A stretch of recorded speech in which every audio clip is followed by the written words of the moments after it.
Hi,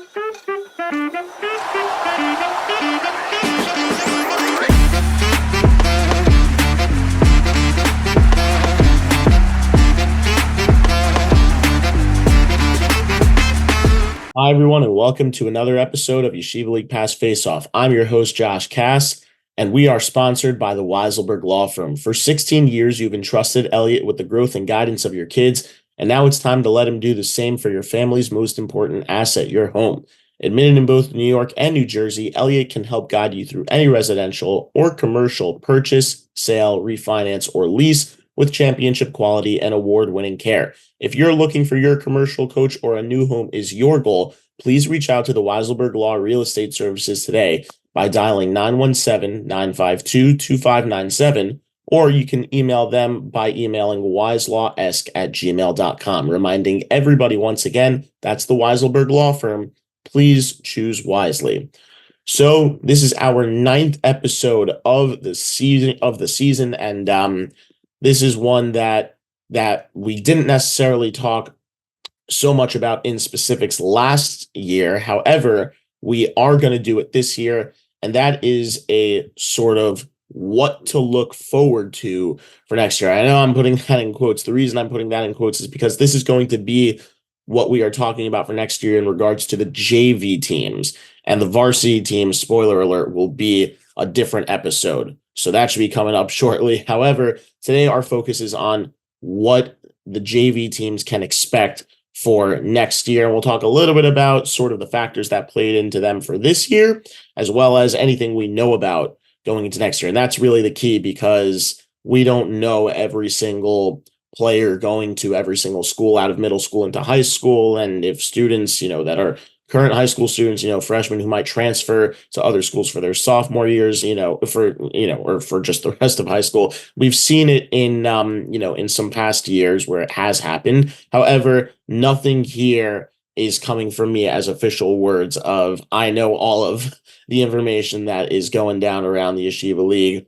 It's really just sort of the, if you want to call it, a way too early prediction for where these teams can shake out next year, and even earlier than the way too early predictions we will probably do next year. So let's get into it. And again, while I also am not 100% sure of which teams will be around in the league next year, because sometimes leagues elect to not have a JV team and to only have a varsity team, or to only have a varsity team, to only have a JV team and not a varsity team. So I'm not 100% sure who will and won't be in the league. Sometimes there are teams that join, some teams that don't. I'm going to do it based off of, just for reference for all of you guys to know, that I'm going to be talking about the 9 JV teams that were in the JV league this past year. So just to remind all of you guys which schools had teams in the JV league, it was SAR, DRS Hafter, YDE Frisch, MTA, Ramaz, TABC, and Rambam. So we are going to begin by talking about, and again, I'm going to do this sort of the way the standings shook out, from bottom to top. So that meant that Rambam finished in last place in the regular season. And I'm not doing it based off of who won the championship and all that. I'm just doing it based off of the regular season standings. So either way, we're starting with Rambam. Rambam did not have a very deep team this year. There really were not a lot of guys that they had just in terms of bodies. The reality is that was a big part of why they had some trouble in games this past regular season. With that being said, they are, they're still going to have some interesting pieces around. Remember, Aaron Solomani is still going to be in net for them, and they're still going to have, Ariel. I don't remember the first name, but I know there's a Maradi on that team. They've had history of those guys come through and be significant players for them in the past. In terms of the freshman class, I'm not 100% sure really on the names going here. It's really going to be an interesting situation for them, because for all we know, as I've mentioned it, when I called the championship games, that sometimes bringing in a player who's a bit more of an unknown, because they will get people. They're always a school that, that is out there as a hockey school, so to speak. And, they've put together some really competitive teams in the past, and some really surprising teams. They've been on some surprising runs, and it wouldn't shock me next year if they're back in it after a little bit more of a disappointing year after having some of the pieces that could have taken them farther than they ended up going this year. Um, but with that being said, they are going to be losing guys like Moshe Holzer, Elon Klein, Moshe Feldman, and Isaac Mastery. Those guys are all 10th graders from this past year. So they'll be moving up to play varsity next year. And that was really their core force, so to speak, for their field players. And it'll be interesting to see because, as I mentioned, yes, they went 0-10, but it wasn't a it was a I don't know if a soft 0-10 is necessarily the right way to put it, but they were a team that didn't play like a team that necessarily deserved to go 0-10. It was really just the numbers, in terms of bodies they had on that team that really restricted them from being able to really find another level. But it certainly wasn't in the lack of ability or skill, and really the want that however many players they had, it just wasn't enough to be able to compete with many other teams because of the minutes that they were playing, and it was so difficult to keep up with teams that had even just a couple extra bodies in them because they were that much fresher, to a certain point. So that's really all for Rambam. We're going to move on to the next team, and right above them in the standings was TABC. TABC is going to have a very interesting team next year because they did get some good production out of some a pretty decent amount of their ninth grade class this year. Obviously, I'm not including the 10th graders because they'll be moving up to play varsity. So I guess just name a couple. They will be losing guys like Benjamin Kornick and Jaden LaFell, obviously Nathaniel Calvin Net. However, it's going to be interesting to see because of two things. One, the freshman class from this season not only included people who produced on the front end and the back end. Obviously, I think the two most notable names who I've mentioned in the past were Aaron Brothman and Jake Rubenstein, but obviously you also had Marty Teitelbaum, who got injured, and TABC, as I mentioned in the season recap episode, was a different team with him in the lineup. And, the injury was unfortunate, but he'll be a very impactful player for them next year. And those are like the big three that I would be looking at least offensively for them. You're also going to have, and this is the second piece that I mentioned coming back in, that they also had a ninth grader playing on the varsity team as a goalie. That was Sandell. I apologize. I don't remember his first name. But he is a great, great goalie. And I think that Mo Fuchs giving him the opportunity to play on that varsity team and to play against the guys who that varsity TABC team had, in terms of their offense and their defense, but really more of their offense because that's what they were more known for. Guys like Matis Kraus, Shea Fields, Ben-Sion Kaiser, and Aiden Rausman, all guys who you will probably have seen on the award show by this point. It really went to show that's what the kid was working against. That's what, those are the guys who Sandell was getting playing time against on a different team, a different level than JV. And, he could come back next year. I know that I'm just talking about the fact that they're going to lose Nathaniel Kalb, who played a really, really fabulous season in net for the Storm this past season, despite their record and where they actually ended up. It was certainly not all on him. But with that being said, it's going to be very interesting to see the growth that Sandell went through for TABC on the varsity level, and how much of a challenge it'll be for him maybe having to transition back to JV, even though it's not as intense a level of play as varsity is. So that will be interesting. And in terms of the freshman class, not a ton of the names that I can 100% account for, or that I'm 100% confirmed on. So I'm not going to go there. However, TABC, I would expect to, at the very least, get a pretty good number of kids who want to come in and play hockey, who are coming out of the respective Jersey schools like Yavne and Mariah, Noam, YNJ. They always seem to be other than the fact, not just their hockey program, obviously as a school, all these schools are great schools, but especially the kids who want to go and play hockey and they've seen the history about TABC, and they want to go cement themselves as a part of it. Is a big reason there. And Mo Fuchs has done an incredible job as the director of hockey operations, still, even though he doesn't coach the JV team, still being involved in the JV program and really allowing it to develop so that when they come up to varsity and they start playing for him, that, it gets, it's a continuous cycle. And, they seem to be very, very successful every single year, just about. The 1 year really being the exception is this year. And that was with the fact that for the first time their JV team did not make the playoffs. And as I mentioned, there were a lot of factors that played into it that had nothing to do with their ability or their, the way they played. It was really just some unfortunate timed injuries. And, it happens sometimes. It's bound to happen to everyone at some time. But I would certainly expect to see them back at the top, or at least competing towards the top of the league next year on the JV level. We're going to move on to the next team. And right above TABC in the standings was Ramaz. Ramaz is an interesting team for me because this is a team that I would say I mentioned I'm not 100% sure on the schools that will have teams, won't have teams next year. Ramaz seems to be doing this thing where one year they do have a JV team, the next year they don't. Then the next year they do, the next year they don't. If that pattern is something that's going to, keep repeating itself, then they had a JV team this year. So maybe it would lead me to believe they might not have one next year. It's very tough to say with a team that has sort of flipped on and off, their switch regarding whether or not they want to have a team. And obviously, sometimes because the case, not this past season, but the year before, was that they just simply didn't have enough bodies to put a team together on the JV level. So obviously that makes sense. And same thing with the season before, but this year they did. And, looking at their roster, they had a good mix of 9th and 10th graders. So it'll be interesting to see that, like, in terms of the numbers, they should definitely have enough guys just to be able to put a team together from the 9th graders alone from this past year, who will be back next year as 10th graders.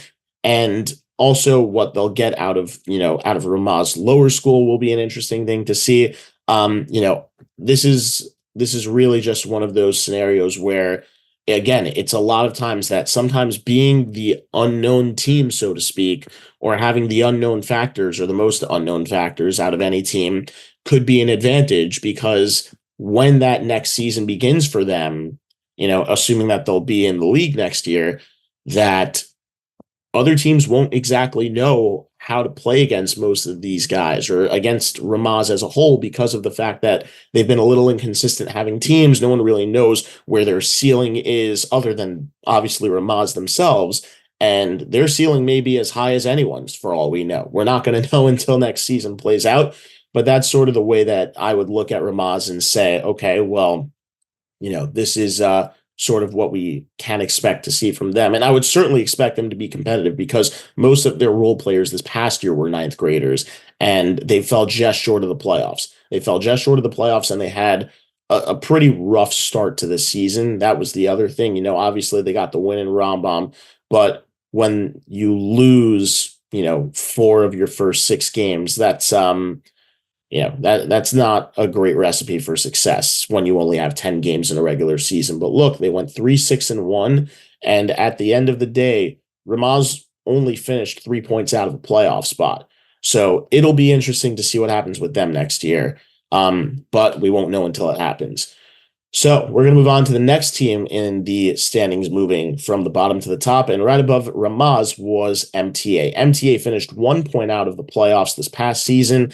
And MTA this past season, also similar to Ramaz, they had a, well, actually, I wouldn't say similar to Ramaz. They did have a little bit of a rough start. They also lost, a little more than Ramaz. Out of their first 6 games, they lost 5. They won against SAR, not one against SAR.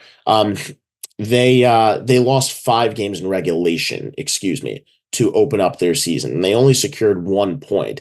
And, the thing that's very interesting about that, though, is that they closed the season out on such a high note because they won their last 4 games consecutively, and there were some big opponents in there. They beat Hafter, they beat YDE, they beat Ramaz in there, and the last one was Rambam. But Hafter and YDE, those were 2 playoff teams right there. They shut Hafter out. They went to overtime in the semis, could have been in the championship. They shut out Ramaz. They shut out Rambam. There were pieces for this team this past year. And I would say the unfortunate thing for them is that most of them were 10th graders. However, the fortunate thing for MTA is that they are supposed to get a pretty sizable freshman class of incoming players from all around. And this is a team that can look so different next year with a fresh group of 9th graders who are all coming off of good 8th grade seasons. And they're coming from all over. It's not just that we're going to see the kids who sometimes come from YCQ or Hartora, but we're going to see a number of them come from some of the Jersey schools as well, potentially, like YNJ, like Yavna, like Mariah, as I mentioned with TABC. MTA is one of those schools that really gets a great mix of the kids from both sides of the Long Island League, or the Five Towns League, whatever you want to call it, because the middle school leagues are separated into Jersey leagues and New York leagues, or at least not like the New York City teams. So, for example, the teams like SAR, Ramaz, those teams are in the Jersey League, along with teams like Mariah, Yavne, Noam, and those schools. And the other teams are separated, from like the Long Island and Queens area, Brooklyn too. So those are the teams that are in the league, such as Hartora and Mag and David and YCQ and Hank, Halb, Hafter, North Shore, Flatbush. All of those schools are all in their own league. And MTA seems to get the best of both worlds when they have, because they're in the middle. They have the kids coming from schools from Queens and Long Island. They have the kids coming from schools in Jersey, because they're right over the river. So with that being said, it'll be interesting to see what happens with them next year. And in terms of what they can look forward to, as I mentioned, they did have a majority 10th grade team this year, but there still were some good pieces for them in that 9th grade class. Big one for them was really Ozzie Weiss, who was going to be who was coming up and really had a pretty strong year for them scoring. And next year, as a 10th grade leader for them, it is going to be very interesting to see what happens, because he grew his game tremendously in his 7th and 8th grade years at YCQ. And now in 9th grade, coming in and scoring big goals for them. Obviously, I mentioned for MTA, it didn't start very well. They started the season 0-5-1, but they won their last 4 games. And he was a big part of scoring for them within those last 4 games and trying to make a push for the playoffs. So it'll be interesting to see what happens there. Like, I'm looking at that roster on paper right now, and I'm saying he's the guy who's going to be looked at as the leader next year going into it, and in his 10th grade year.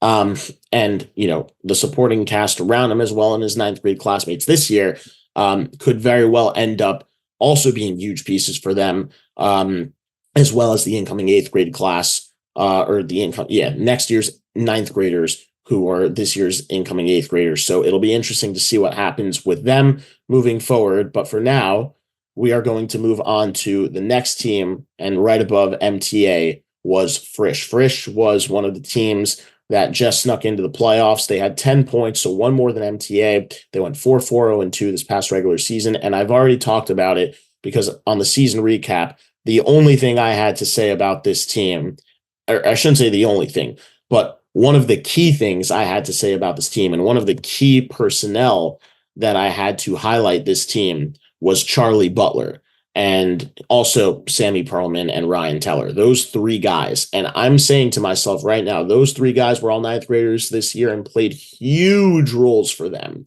And I would love to believe that next year that they will all be back. They will all be even better than they already are, which they're all pretty great players right now.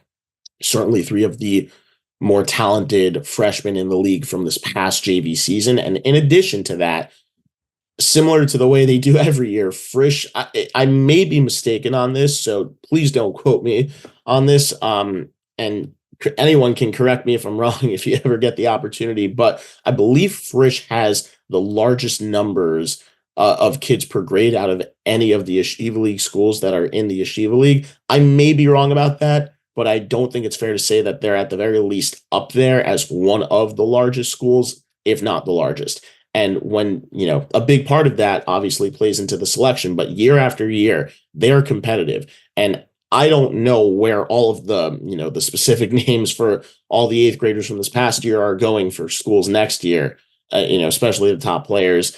But with that being said, if Frisch snags a handful of them, just like just about every single year, then they are going to be a very, very difficult team to beat next year, because they'll be getting a good 9th grade class who will be ready to play come high school. And in addition to that, they're also going to have 3 of the best sophomores in the league in Charlie Butler, Sammy Perlman, Ryan Teller. Perlman, a defenseman, Teller, an offenseman, Butler, a guy who can go both ways. It's going to be a very interesting looking team for them next year. With that being said, we're going to move on to the team right above Frisch in the standings, and that's YDE. YDE is in an interesting situation because YDE made the playoffs not having to, get into that wild card game at the last second. They clinched it. They went 6-4, but they then hosted it and lost it to Frisch. And YDE, also very similar to Ramaz and very similar to TABC, they had a good mix, and also Frisch, they had a good mix of 9th and 10th graders on their team this past year. But as I mentioned, similarly to Frisch, how there were two freshmen who specifically took massive, massive strides and were huge pieces to their team. YDE also had those guys, and those were Steven Franco and Alan Fallis. One offenseman, one defenseman.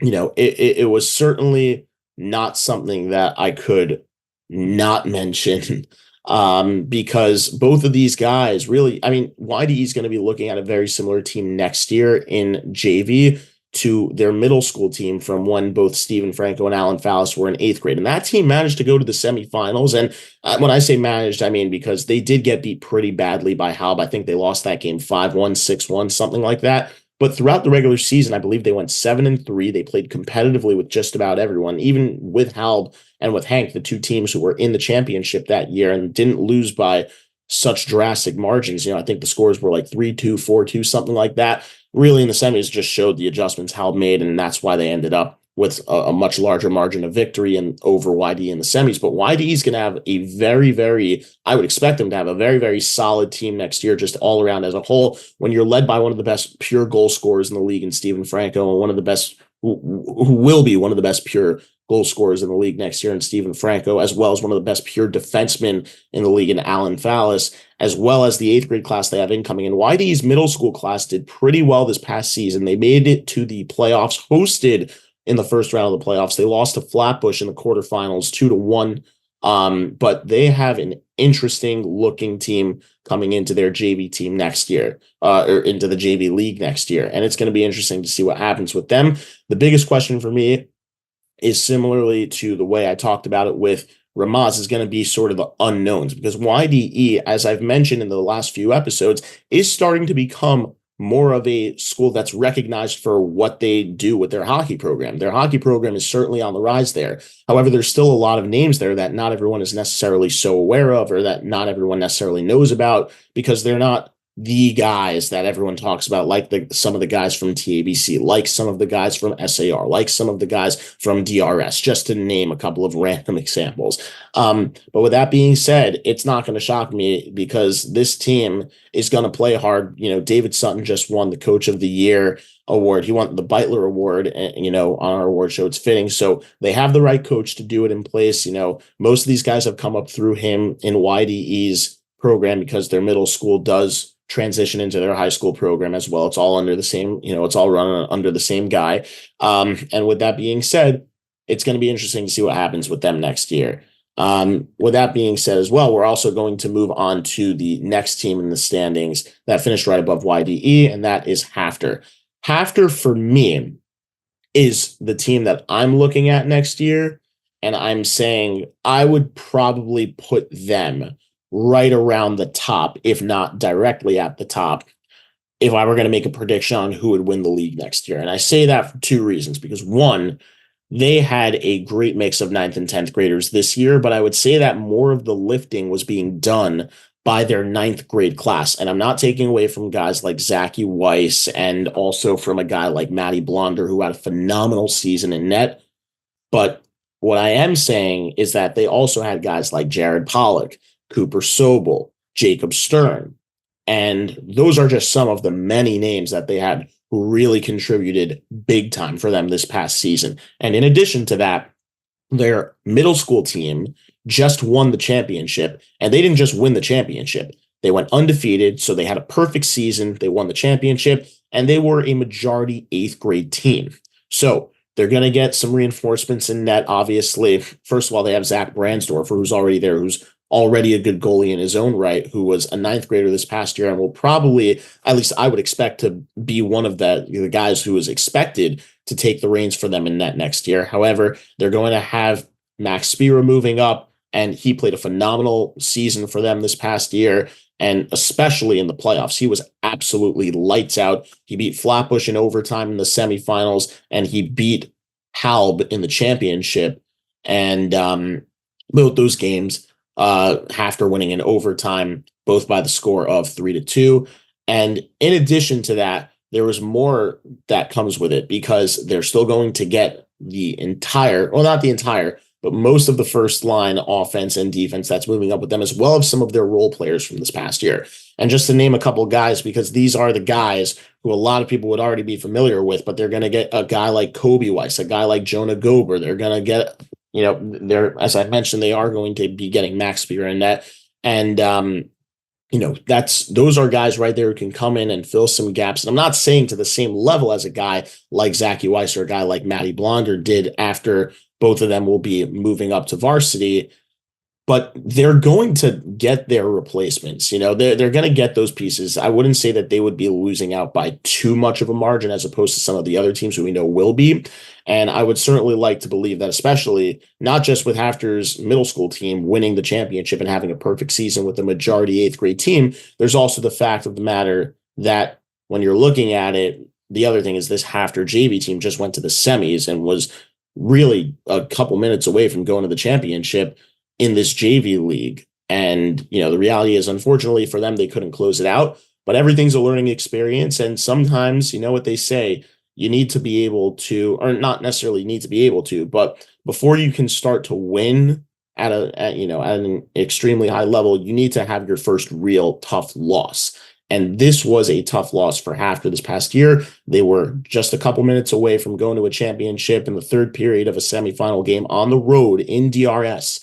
And, a tough bounce for a goal that ties the game, and then a tough bounce for a goal that wins the game in overtime just a couple minutes in. DRS is on their way to the championship. Could have been Hafter, but, it's all learning experience. I would like to believe that they'll be thinking about it and be using it as motivation to go far next year. So this is a team that I would really be looking at and saying, just off of, what they have coming in, as well as what they've just had this past season in terms of the run and in terms of the bodies they'll still have around next year, that they will certainly be in the mix to win it all next year. That's going to move us on to the next team that we have to talk about, and that is DRS. DRS, very similarly to Hafter, is a team that I would put not right at the top necessarily because not necessarily. I would put them, very close to the top, if not at the top, similarly to Hafter. And I say that because, again, this is a team that also had a very nice mix of 9th and 10th graders who were contributors to their team. Not obviously just 9th and 10th graders. Sometimes you got guys on both, in both sides of 9th and 10th grade who don't play but are just there and they count as mixed. No, I'm saying in terms of obviously the contributors for this team. And in addition to that, similarly to Hafter, this Halb team, which is the feeder school for DRS, just went to the championship. And similarly to Hafter in JV, Halb was not just a couple minutes away, but a couple of seconds away from a championship. I believe there were 17 seconds left in the championship game. Halb was up 2-1, and Hafter ended up tying the game and eventually winning the game in overtime. And this Halb team had a lot of 8th graders that are going to move up. They're going to be seeing the likes of Zevi Deutsch, Max Katz, Judah Heller, Benjamin Popilski. Some of these guys are going to be able to move up onto the JV level and play immediate roles, and make significant, impacts on the team almost immediately. And they're still going to have some good guys. And then I see there talking about DRS. Now, DRS is still going to have some really nice pieces around from this past year on the JV level. And, it's obviously it's going to start with Sam Goldstoff and Eitan Rogoff, two guys who were absolutely huge, on route to the championship game for them this past season. Both of those guys scored all the goals in the semifinal game, Rogoff with 2, Goldstoff with 1, including the game tire with just a couple minutes to go. I also don't want to leave off a name like Ozzy Herskowitz, who was huge for them down the stretch and really started to play a bigger role in the offensive side of things for them as the season progressed and as the season especially got later and they were trying to find another guy who they can play in the spot of Eliav Rothbort, who was injured, and Herskowitz did a phenomenal job really trying to assert himself into the lineup to become a regular, who unfortunately got pushed out just a little bit, or got pushed a little bit lower down in the lines once Rothbard was able to make his return. However, he's a guy who I'm looking at and I'm saying, hey, this guy's going to do great things for DRS next year, as well as Goldstoff, as well as Rogoff, as well as now we're also going to be, it's going to be interesting to see what happens with their goaltending situation, because Max Isaacs is also very similar to the case I mentioned with Zach Brandsdorfer for Hafter, was playing behind a guy, like Matty Blonder, who was a phenomenal goalie in his own right. And Brandsdorfer's a solid goalie, he just simply had a guy who was incredible playing ahead of him. Same thing with Max Isaacs this past season, was fighting for the starting position. However, Daniel Wogelernter, took it at the start of the year and ran away with it. He had 3 consecutive shutouts to open up the season, but that's going to be one of the most slept on parts of DRS's JV team next year, is the fact that Max Isaacs is going to be the guy who's probably going to be in between the pipes for them, or who I would assume would be the guy, certainly the guy I would lock in for next year between the pipes for DRS. And I know that the guy gets a lot of criticism and, a lot of, I don't want to say hate, but a lot, he sort of gets knocked on a little bit because he's a little bit undersized. But let me tell you, he's an incredible goalie. The game he had in 8th grade in the championship, as well as some of the action he's gotten into this season, he's proven, and he has a past history with some good pedigree, that he has what it takes to be a starting goalie without a doubt. And not just to be a starting goalie, but to be a very successful starting goalie. And, looking forward to seeing what happens there with DRS on the JV level next year. With that being said, we're going to move on to the final team we have to talk about for today, and that is the SAR Sting. SAR is also in a very interesting position right now, because SAR had a good mix of 9th and 10th graders. However, the 10th graders, I would say, were, and by obviously, again, talking about contributors here, but the 10th graders that they had were really all towards the top of the league as individual players. If you call it the award show, I don't even remember how many of them we had to mention, but you had guys obviously like Jack Linhart, obviously like Nate Zitter, Michael Goldman, Jacob Rosenstein. They were all in the mix.